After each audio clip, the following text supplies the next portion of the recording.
السلام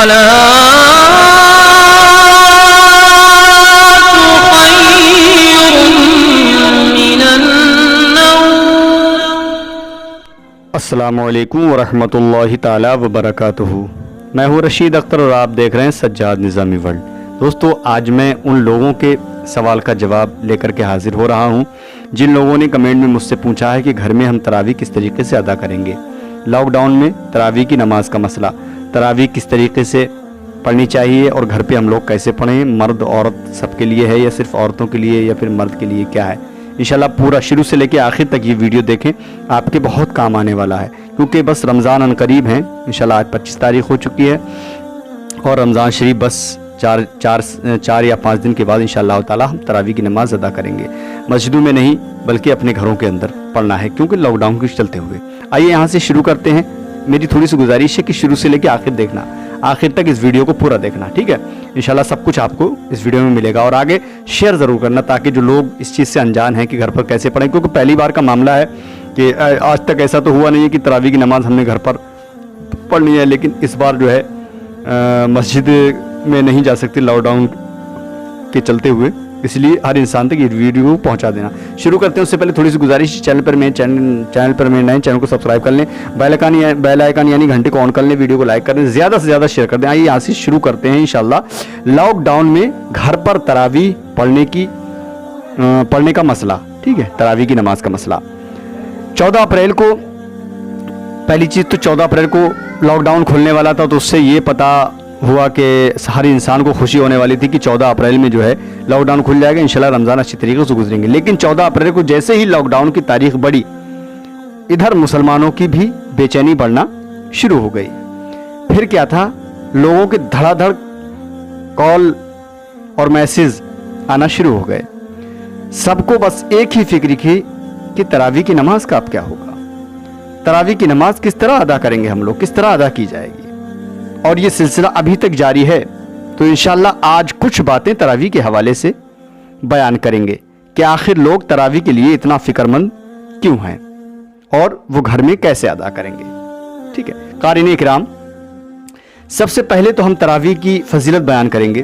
سب سے پہلے ہم لفظ تراویح کو سمجھتے ہیں، یعنی جو تراویح ہے اس لفظ کو ہم سمجھتے ہیں کہ تراویح کا کیا مطلب ہوتا ہے۔ تو لفظ تراویح کی تشریح کرتے ہوئے امام ابن حجر العسقلانی علیہ الرحمہ اپنی تحقیقی انداز میں اس طرح بیان فرماتے ہیں کہ تراویح ترویحہ کی جمع ہے، اور ترویحہ کے معنی ایک دفعہ آرام کرنا ہے، جیسے تسلیمہ کے معنی ایک دفعہ سلام پھیرنا۔ رمضان المبارک کی راتوں میں نماز عشاء کے بعد باجماعت نماز کو تراویح کہا جاتا ہے، کیونکہ صحابہ اکرام کا اتفاق اس بات پر ہو گیا کہ ہر 2 سلام یعنی 4 رکعت کے بعد کچھ دیر آرام فرماتے تھے، ٹھیک ہے؟ آگے سنیں۔ رمضان المبارک کا چاند نظر آتے ہی رحمتوں اور برکتوں کا موسم شروع ہو جاتا ہے۔ نہ صرف زمین بلکہ آسمانوں پر بھی رمضان کی آمد کا جشن منایا جاتا ہے، اور جنت کے دروازے کھول دیے جاتے ہیں، جہنم کے دروازے بند کر دیے جاتے ہیں، اور شیاطین کو زنجیروں میں جکڑ دیا جاتا ہے۔ بڑا بابرکت والا مہینہ ہے۔ جہنم کے دروازے بھی بند ہو جاتے ہیں، جنت کے دروازے کھل جاتے ہیں، اور شیطان کو جو ہے شیاطین کو زنجیروں میں جکڑ دیا جاتا ہے اور قید کر دیا جاتا ہے۔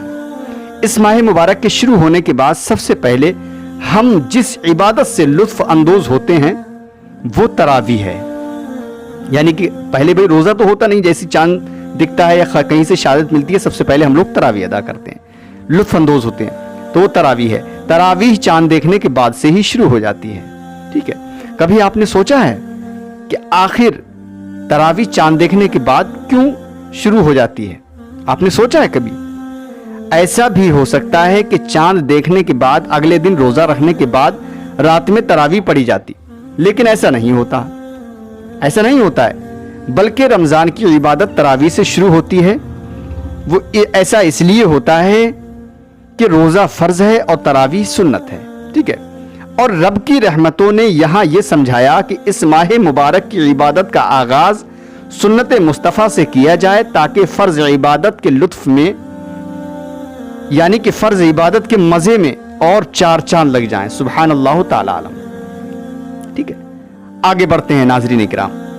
اب تراویح کی نماز اس لیے بھی اہم ہے کہ یہ نماز صرف ماہ رمضان میں ہی ادا کی جا سکتی ہے. بے شک سبحان اللہ باقی 11 مہینوں میں ادا نہیں کی جا سکتی ہے. اس لیے لوگ اس کا بے صبری سے انتظار بھی کرتے ہیں. یعنی کہ ہر انسان کو انتظار رہتا ہے. 11 مہینے ویسی نماز پڑھتے ہیں لیکن 12ویں مہینے یعنی رمضان کا مہینے کا انتظار رہتا ہے کہ ہم اس میں روزے بھی رکھیں گے اور تراویح کی نماز بھی ادا کریں گے. ٹھیک ہے, انتظار کرتے ہیں. اور تراویح کی نماز سنت موقدہ ہونے کی وجہ سے اس کی قضا نہیں پڑی جا سکتی ہے, قضا نہیں ہے تراویح کی, تو اس لیے بھی رمضان شریف میں اس کا خاص طریقے سے اہتمام کیا جاتا ہے. ماشاءاللہ. آگے سنتے ہیں. تراویح کی نماز کی احادیث کریمہ میں بہت فضیلتیں آئی ہیں. ان میں سے صرف ایک حدیث آپ لوگوں کے سامنے پیش کر رہا ہوں, ملاحظہ فرمائیں. عن ابی ہریرہ ان رسول اللہ صلی اللہ علیہ وسلم قال من قام رمضان ایمانا و احتسابا غفر له ما تقدم من ذنبہ. بخاری و مسلم کی حدیث پاک. ترجمہ حضرت ابو ہریرہ رضی اللہ تعالیٰ عنہ سے روایت ہے, رسول کریم صلی اللہ علیہ وسلم نے ارشاد فرمایا, جو کوئی رمضان کی راتوں میں ایمان اور احتساب نفس کے ساتھ عبادت کرے گا اللہ تعالیٰ اس کے پچھلے گناہ معاف فرما دے گا. سبحان اللہ. بے شک حق ہے یہ حدیث کے حوالے سے سنیں آپ, حدیث پاک ملاحظہ فرمانا ہے. ماشاءاللہ یہ حقیقت ہے کہ اس کے پچھلے گناہ اللہ تعالیٰ معاف فرما دے گا, یعنی گناہ صغیرہ معاف فرما دے گا. اور تراویح کی نماز سے روزہ دار کے درجات بلند ہو جاتے ہیں. دن بھر بندہ روزے سے رہتا ہے, افطار کے بعد اسے بستر سے اچھی کوئی چیز نہیں لگتی. یہ حقیقت بات ہے, آپ بھی جانتے ہیں کہ انسان جب روزہ رکھتا ہے نا, شام کو افطار کرنے کے بعد صرف اور صرف اس کو بستر دکھائی دیتا ہے, بستر سے اچھی اس کو کوئی چیز نہیں لگتی ہے. ابھی وہ اپنی پیٹھ بستر سے لگاتا ہی ہے, یعنی پیٹھ لگاتا ہی ہے افطار کرنے کے بعد کہ مسجد سے مؤذن کی آواز اس کے کانوں میں پھر آ جاتی ہے اور وہ پھر تراویح کے لیے تیار ہو جاتا ہے. تو ایسے عالم میں اللہ کی رحمت اس پر موسلادھار بارش کی طرح برستی ہے. سبحان اللہ. اور اسی بارش میں اس کے گناہ صغیرہ کے میل کچل دھل جاتے ہیں. وہ رحمت کی بارش میں نہا کر خوب طیب و طاہر ہو جاتا ہے. سبحان اللہ.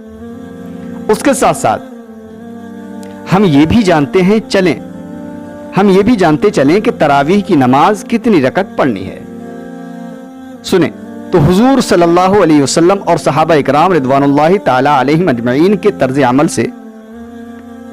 عمل سے 20 رکعت نماز تراویح ثابت ہے, نہ کہ 8 رکعت ہے. 8 رکعت نہیں ہے. اور امام عبد الوہاب شعرانی علیہ الرحمہ 20 رکعت تراویح کے تعلق سے یہ فرماتے ہیں, امام اعظم امام شافعی امام احمد بن حنبل رحمت اللہ علیہ کا قول ہے, ان صلاۃ التراویح فی شہر رمضان 20 رکعہ, یعنی نماز تراویح رمضان المبارک میں 20 رکعت ہے. میزان الکبریٰ. اور امام مالک رضی اللہ عنہ نے بھی 20 رکعت کے قول کو پسند فرمایا ہے. سبحان اللہ. آپ آگے اور ملاحظہ فرماتے ہیں. ٹھیک ہے. شیخ ابراہیم الحلبی الحنفی صاحب بحر الرائق متوفی 906 نے 20 رکعت تراویح کی یہ حکمت بیان فرمائی ہے کہ دن اور رات میں فرض و واجب اور سنت نمازوں کی رکعت کی تعداد 20 ہے. اسی مناسبت سے تراویح کی رکعت بھی 20 ہے تاکہ مکمل اور مکمل کے درمیان یکسانیت ہو جائے. سبحان اللہ. ناظرین اکرام, اور اس سلسلے میں حکیم الامت مفتی احمد یار خان نعیمی علیہ الرحمہ نے بڑی دلچسپ بات بیان فرمائی ہے. تراویح ترویحہ کی جمع ہے. ترویحہ ہر 4 رکعت کے بعد کچھ دیر بیٹھ کر راحت کرنے کو کہتے ہیں. تراویح 8 رکعت ہوتی تو بیچ میں ایک ترویحہ ہوتا, اس صورت میں اس کا نام تراویح جمع نہ ہوتا, کیونکہ جمع کم سے کم 3 پر بولا جاتا ہے. جا الحق یہ کتاب جو ہے اس میں یہ موجود ہے. جیسا کہ آپ کو معلوم ہے کورونا وائرس کی وجہ سے ہر انسان سوال کر رہا ہے کیسے پڑھیں, تو سن لیجئے اب کہ گھر کے اندر ہم لوگوں کو کیسے پڑھنا ہے.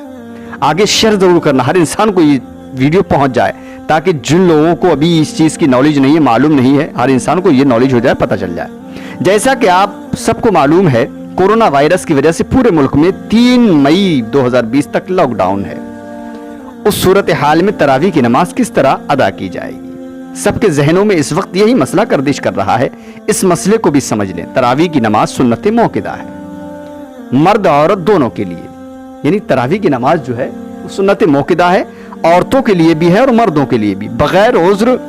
بغیر عذر شرعی کے تراویح چھوڑنا جائز نہیں. بغیر عذر کسی بھی بغیر دقت کے یا کسی بھی اور بغیر عذر کوئی بھی کام کر مان لیجئے شرعی کی تراویح چھوڑنا جائز نہیں، چاہے لاک ڈاؤن ہو یا نہ ہو۔ اور جب تراویح کے لیے جماعت شرط نہیں ہے تو تراویح کی نماز تنہا تنہا بھی پڑھ سکتے ہیں۔ حالانکہ تراویح کے لیے جماعت شرط نہیں ہے تو تراویح کی نماز تنہا تنہا بھی پڑھ سکتے ہیں۔ تراویح کی جماعت سنت کفایہ ہے، اگر مسجد میں سب لوگ چھوڑ دیں گے تو سب گناہگار ہوں گے، اور اگر کسی ایک نے بھی گھر میں تنہا پڑھ لی تو سب گناہگار نہیں ہوں گے اور تارک سنت بھی نہیں ہوئے، اور جس نے تنہا پڑھی اسے جماعت کا ثواب نہیں ملے گا۔ فتاوی ہندیہ جلد 1 میں یہ حوالہ موجود ہے۔ المختصر، اب یہاں بتایا جاتا ہے گھروں کے اندر ہم کو کیسے پڑھنا ہے، تو سنیے۔ المختصر، لاک ڈاؤن میں جس طرح نماز پنجگانہ جتنے لوگ مسجدوں میں پڑھ رہے ہیں اسی طرح تراویح کی نماز بھی پڑھیں گے۔ جیسے 5 وقت نماز میں 4 لوگ پڑھ رہے ہیں نماز، یا 5 لوگ پڑھ رہے ہیں، یا 3 پڑھ رہے ہیں، یا 2 پڑھ رہے ہیں، اسی طریقے سے تراویح کی نماز بھی وہی لوگ پڑھیں گے جو 4 یا 5 پڑھ رہے ہیں، ٹھیک ہے۔ باقی لوگ اپنے اپنے گھروں پر پڑھیں گے۔ اگر گھر میں ہی کوئی شخص ایسا ہو جو عذرو شرع امامت کے فرائض انجام دے سکے تو گھروں میں تراویح کی جماعت بھی ہو جائے گی، لیکن سماجی دور پر ہر حال میں ضروری ہے، لیکن سماجی دوری ہر حال میں ضروری ہے، یعنی دوری بنا کے رکھنا ہے، ٹھیک ہے۔ یہ چند باتیں تراویح کے حوالے سے تھی۔ مولا ہمیں نماز تراویح سے کما حقہ فیض یاب فرمائے، آمین یا رب العالمین۔ دوستو بس یہی تھا کہ اس طریقے سے ہم کو جو ہے نماز تراویح اپنے گھر کے اندر پڑھنا ہے، اور تراویح آخرکار کیا ہے وہ میں نے انشاءاللہ آپ کو بتلائی۔ فضیلت کیا ہے کہ چاند دیکھتے ہی تراویح کیوں ہم لوگ پڑھتے ہیں، اس کے بعد روزہ رکھتے ہیں، وہ انشاءاللہ آپ نے اس ویڈیو میں سنا۔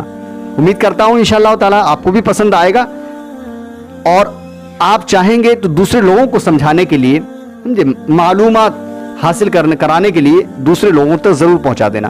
ملتا ہوں انشاءاللہ تعالی میں اگلی ویڈیو میں، تب تک کے لیے اللہ حافظ، دعائے خیر میں یاد فرمائیں۔ السلام علیکم ورحمۃ اللہ وبرکاتہ۔ کیونکہ آپ تمامی حضرات کو یہ معلوم ہے سجاد نظامی ورلڈ پہ کوئی چینل یعنی کوئی فیک یا نیوز کی ویڈیوز نہیں، صرف اور صرف اللہ اور رسول کے فرمان اور سرکار کی حدیثوں کی ویڈیو اور واقعات کی ویڈیوز ہمارے اس چینل پر ملتی ہیں۔